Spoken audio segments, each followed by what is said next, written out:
Good evening. Making the headlines on Mello TV Evening News at 8. 2 men killed in shootout with police, and the NLA introduces systematic land registration to acquire a land title.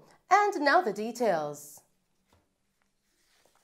In order to increase the levels of land registration in Jamaica, the National Land Agency, NLA, has introduced systematic land registration to acquire a land title.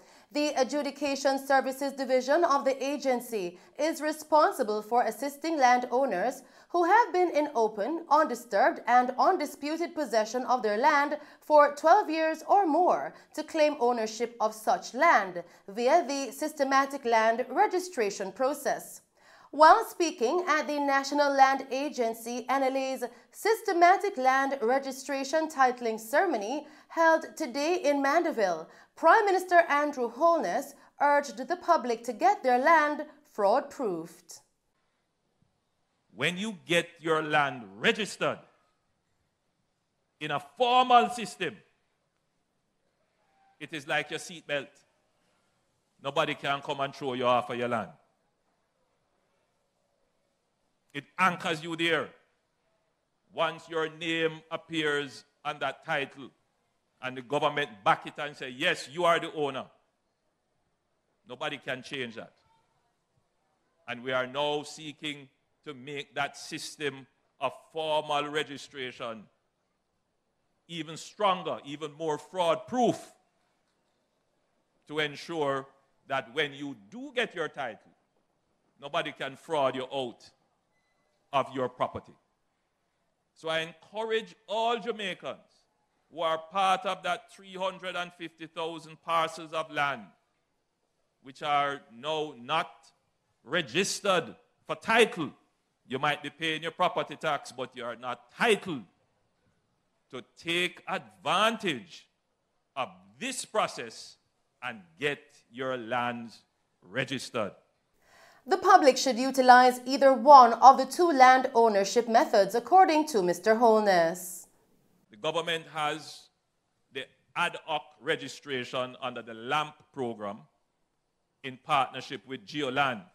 And under the ad hoc process, persons who have lands that are not registered, they can come in to the LAMP offices or the NLA island-wide and apply for their lands to be registered.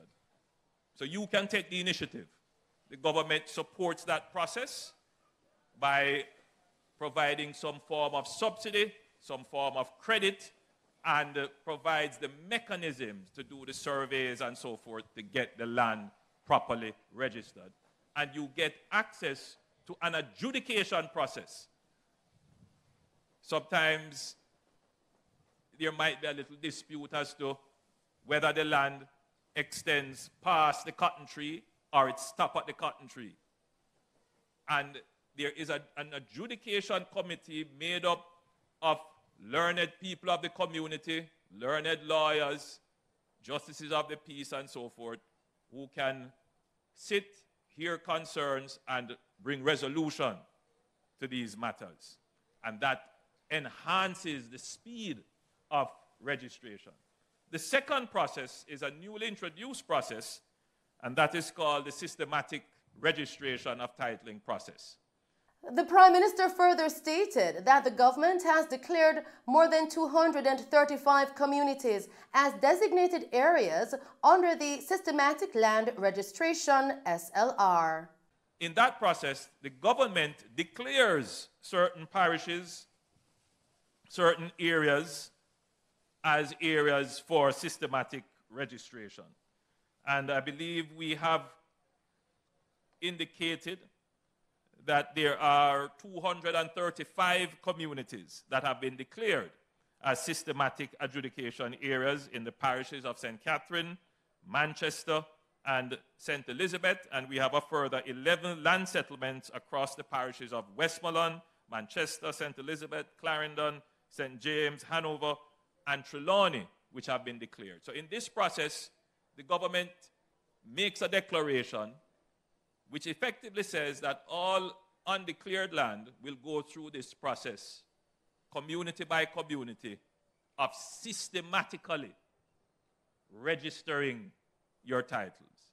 The objective of the government is to do 20,000 titles out of that 350,000. We're going to do 20,000 on a test case, on a pilot case, to see how it works in 3 years.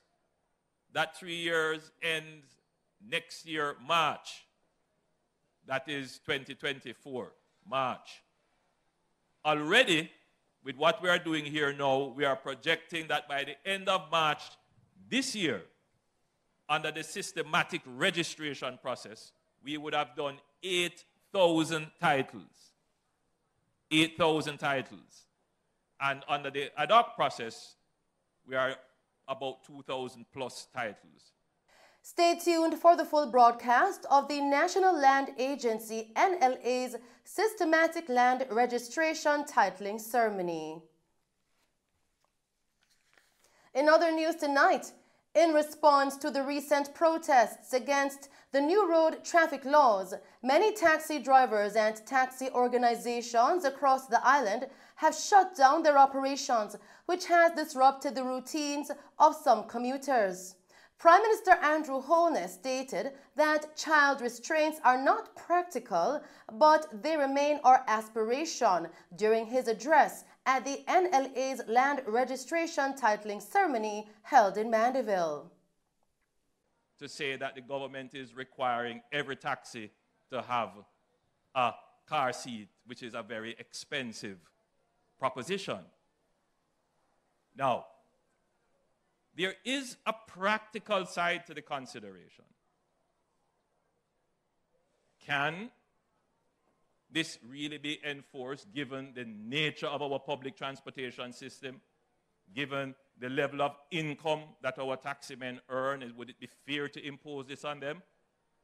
The answer is obviously no. But when it made it into the Act in 1999, what was the thinking then? Why put it in the law if you didn't intend to enforce it? There was a debate about public safety and about Jamaica adopting formal rules of safety. There were UN conventions to which we have signed on to. I was then a member of the opposition when it was put in. And when it came to the iteration that it is now, it was the previous government that maintained it in. Why? And we didn't object to it, and neither did the opposition now. Why? Because there is an aspiration. An aspiration. And even though we are poor, and even though we don't have the money for car seats, but as a people, we must aspire. We must aspire towards the safety of our children. Still tonight, 2 men were killed in a shootout with police along Ferguson Drive, Kingston 11 in the Riverton community, and 2 firearms were recovered at the scene. Superintendent of Operations for St. Andrew South, Damian Manderson, stated that this incident highlights the gruesome circumstances under which the police operate. A police team, while conducting foot patrol within the Riverton community, Riverton of course being one of our top hotspots within St. Andrew South, a area that is plagued by gang violence. Whilst conducting such patrol earlier this evening, police team came under gunfire. Shootout ensued between themselves and a group of men. When the shooting subsided, they came upon 2 men clutching separate firearms. They were assisted to Kingston Public Hospital, where both men were pronounced dead. No member of the police party was injured during this encounter. Currently, the scene is being examined and being dealt with by members of the St. Andrew South CIB, still awaiting INDECOM and the other individuals to complete this process. But again, this encounter here in Riverton highlight the gruesome nature of the work that we do within these hotspots, within St. Andrews South, and if I may say across the island, where brazen individuals armed with firearms are willing not just to take the lives of innocent Jamaicans, but to take on members of the security force. Superintendent Damian Manderson pleaded with criminals to turn themselves in and refrain from attacking police officers. I want to use the opportunity to appeal to the Blingers gang, to appeal to the Blue Window gangs operating here in the Riverton community, to take the opportunity, the wanted men, the Marquis, and all the others inside here who are wanted. I want to use the opportunity to call on them to turn themselves in. Come with a pastor, come with your lawyers, come with a teacher, come with a family member, a justice of the peace. Find somebody and turn yourself into the police. One thing is sure is that we will not relent until we restore order to this community and to all the communities across this police division. We are appealing to you. Do not take on the police officers. Do not engage the police officers. We ask of you to surrender yourselves, turn in the guns, and walk away from a life of criminal activities. The firearms recovered are a Taurus 9mm revolver and a Browning single-action 9mm with the serial number partially erased. It is alleged that these men were part of the Blue Window gang, a rival gang to the Lingers gang that plagued the area. As we continue with the news tonight, 2 soldiers were shot and injured by assailants yesterday along Maxfield Avenue. According to reports, the men were driving along the indicated route, approaching Rosso Road, when they were ambushed by gunmen who opened fire at the vehicle. The gunmen fled the scene and the injured men were taken to the hospital. We will bring you more on this story in subsequent newscasts. Still making Mello TV news, a man reportedly of unsound mind was fatally shot by the police in Havana, Arnett Garden, St. Andrew, shortly after 7 o'clock yesterday. The deceased has been identified as Peter Francis, also known as Juki. Investigations are ongoing into the incident, but according to residents, they heard explosions, went to check, and discovered Francis with bullet wounds. Francis was taken to the hospital, where he was pronounced dead. The act incited outrage among the citizens who took to the streets in protest. One of the residents shared her account of what happened that night. Since night, him and him local family have a look at dispute. Them calling police, them come, him run. Them circle him back again. When them come, them fire a shot. After him connect one in him back, him run go in the yard, the back of the yard for hide. Them go, find him, them dry him out. Start fire shot at him, and then put a gun on him and say, him fire shot after them. We don't know that man there, as a man, were violent. Juki walk and sell him chain, him ears and him something, bleaching cream and get a look at when him drink and drunk. It means that a man in him righteous mind.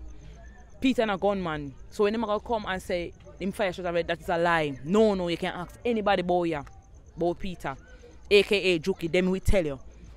He means that look at troublemaker, yes, when him drink and start at the bag of thing, but remember myself when tomorrow when him sober, he's a different person.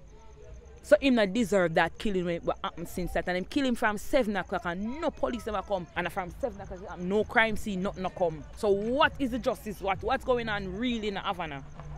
Tell me the truth. What really going on in Havana? You can't go and kill people pitney yourself. An MP son, Miss Valerie, aka Miss Williams. Wow, go on, may I come? Yeah, Miss Valerie, pitney, Miss Williams, and a gunman, them people don't mix up in a badness. The St. Catherine South Police have listed 3 men as persons of interest in relation to a shooting incident in the Gregory Park area. Acting Commanding Officer Superintendent Hopetoun Nicholson made this appeal. Sometime after 9 a.m. today, February 7, 2023, Miss Diana Griffiths, 52 years old shopkeeper of a Gregory Park address, was shot while sitting on a stool in front of her shop in an area of Gregor Park known as Gulf. The police was called sometime after she was shot, and she was transported to the Spanish Town Hospital where she was pronounced dead. For this investigation, the St. Catherine South Police are seeking to speak to the following persons of interest who we believe can assist us with this murder investigation: Ian Thomas, O.C. Scaley of a Gregor Park address; Sanjay Tracy, O.C. Years of a Gregor Park address; Miguel Tracy of a Gregor Park address. Sanjay Tracy and Miguel Tracy are brothers. We are asking them to report to the Portmore CIB by 5 p.m. today, February 7th, 2023. In other news tonight, the Commissioner of Police, Major General Anthony Anderson, and members of the High Command gave the nation an update on matters relating to crime and security via a virtual press briefing. We start with major crime statistics. We must teach our children to deal with these conflicts. As it relates to major crimes, at the end of September, major crimes were up by 3.8% when compared to this point last year. There were 86 more murders, which is a difference of 8%. Shootings are down by 6%. Rape is down by 12%. Break-ins are up by 7%, and robbery is up by 17%. However, when we examine the homicide figures more closely, a worrying trend emerges. In the month of September alone, there were 19 incidents of multiple murder, 18 doubles and a triple, amounting to 39 victims. So far this year, there have been 99 incidents of multiple murders, with victims totaling 218. We believe that this trend is reflective of the ease with which more and more criminals have been able to acquire guns and ammunition. Unlike the police, who are constrained in the use of lethal force when bystanders are around, these criminals couldn't care less who they kill, maim, or hurt. Our investigations have also revealed that in several of these incidents, there were multiple intended targets, and some who seem to be innocent bystanders are actually associated with those targets. We've been saying that if you associate with or are related to gunmen, then you're at great risk of becoming a victim of gun violence. The Commissioner spoke of the new station record management system to support the initiative of Operation Relentless 2. We've also been rolling out the station records management system. That's our electronic system of keeping records. Across divisions in the corporate area, specifically the Kingston Eastern, St. Andrew Central, and St. Andrew South divisions. These divisional headquarters, CIBs, and 5 stations within these divisions are utilizing the new system. We'll continue the rollout across other stations and divisions within the coming months. Now, we are into the final quarter of the year. While some of the numbers that we track are not where we would like them to be, we remain resolute in the commitment to bring things back on track. As a high command, we are using all the human and physical resources at our disposal to disrupt and deter the activities of criminals and ultimately bring them to justice. In the coming weeks, we should receive additional mobility assets, personnel, and equipment that will be deployed across the country. With these efforts and with the new Firearms Act, we expect to see a slowing of the violence across the country. The Commissioner, in his address to the nation, stated that the music industry has impacted the youths of Jamaica. If you are supporting gunmen in your lyrics to kill people, then obviously, then our messaging is at cross purposes. So certainly, there are a number of artists within the dancehall genre that are seized with this and are working to balance this desire for a particular type of entertainment and their messaging to young people to keep them out of a particular lifestyle. So I think that's the long version, but the short version is, yes, we engage them, and we have seen some very conscious lyrics come out of dancehall artists, and even other ones who don't necessarily, who are what you call on the borderline of where they go back and forth, can still add a voice to young people to do otherwise than go down a path that's a path that has been damaging our country and is destructive to them. So, I mean, going forward as well, we expect to do more of the engagement that we started and to see if we can bring about the change. There's no question that their lyrics have an impact. We see it with Molly, we see it with guns, we see it with the sort of things that young people start to see as good. And if those things are destructive to them and destructive to the country, then obviously, as a police force, we cannot be in agreement with that. And that's our news package for you tonight. Thank you for tuning in to Mello TV Evening News at 8. I am Shelley Ann Hill. Do stay safe, pleasant viewing, and thanks for watching.